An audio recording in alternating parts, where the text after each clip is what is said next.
and welcome to a year of HitchcockMovies.com. We are your hosts, Jeff and Diane, and this is movie number 5, The MANXMAN, from 1929, Hitchcock's final silent film.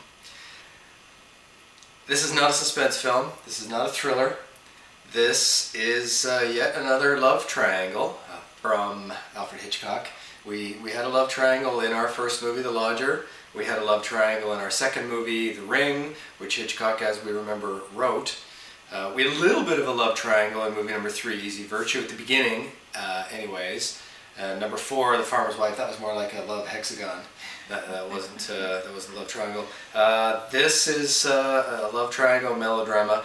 This is going to mark a departure from this genre. From henceforth, we'll see a little bit of that going on, but from this point on, we'll see movies that the subject matter are more Hitchcockian. This movie is complete with a dark secret, though, and a very risque plot development for movies, certainly in 1929, and something that definitely would not have passed the censors that we're all used to, the production code from 1934. This is an assignment from British International Pictures, Hitchcock's bosses. Once they finished filming this project, it was actually initially shelved because nobody on the project liked it, including Hitchcock. Once it was released, however, it was loved by audiences, and one reviewer called the film remarkable power and gripping interest. Interesting. This is a movie based on a very popular book called The MANXMAN, written in 1895 by Hall Caine, who became Sir Hall Caine. This is one of the most successful, if not the most successful author of his time.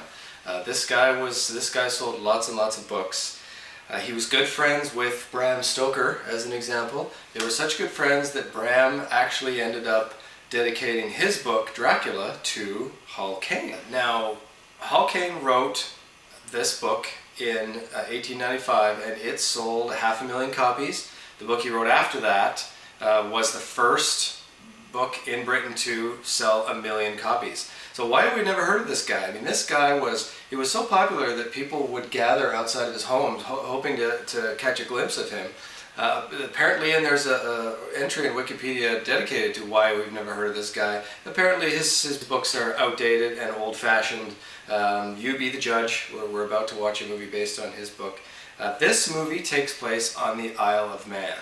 Now, the Isle of Man is located just right in between a triangle of Scotland, Ireland, and England. Hall Caine considered himself a Manxman, or someone who is from the Isle of Man, lives on the Isle of Man. A woman from there is a Manx woman.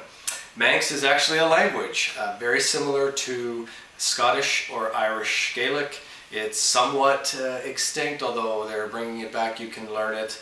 Filming for this movie actually began on the Isle of Man, but it's said that Hitchcock didn't get along with Hall Caine, and they subsequently moved production to Cornwall, back to England. I also read that they moved the film back to Cornwall for budgetary reasons as well, so that's interesting. There are 3 main characters in this movie. After all, it is a love triangle. The first character is Kate. She is a barmaid at a local tavern, a little pub that her father owns and runs. Kate is played by Annie Andra, who was Hitchcock's new favorite blonde actress. Beautiful blonde actress.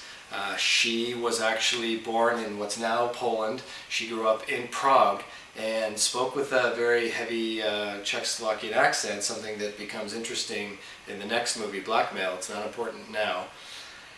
Kate has promised herself to Pete. She's very young. Pete has to leave the country to go make money to win her father's support, and asks his best friend Philip, would you please look after Kate while I'm gone? Doesn't take a genius to figure out what's going to happen once that happens, and there we have our movie. Pete is played by Carl Brisson, who we remember as One Round Jack in The Ring. Pete is a poor fisherman. And in the book, he really, the character is not developed very well in the movie, but in the book, he's a very simple guy.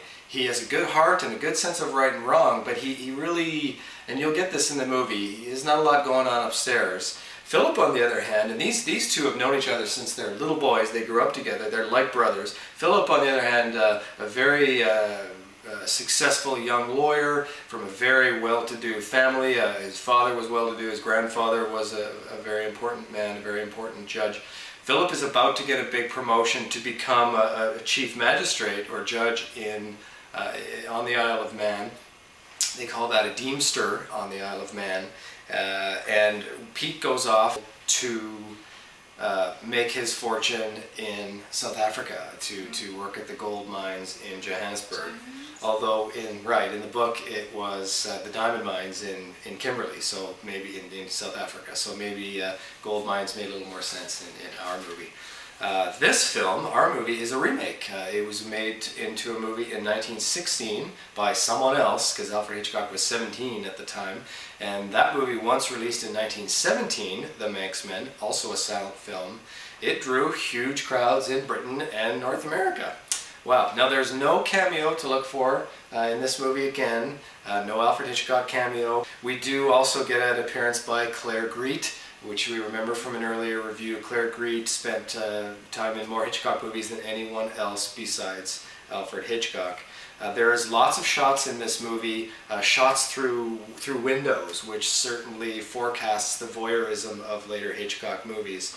And they're also, in the beginning of this movie, speaking of censors, there's a British A certificate that the censors have given an A certificate, which means it's only supposed to be watched by adults, dating back to, or hearkening to that dark secret I was telling you about. Now, before we get onto this movie, I want to say one important thing, and it's a little bit of a spoiler. So if you don't want to know anything about it, just zap it. I'm not going to say anything else. But there's an important piece of dialogue that Hitchcock purposely left out of the movie.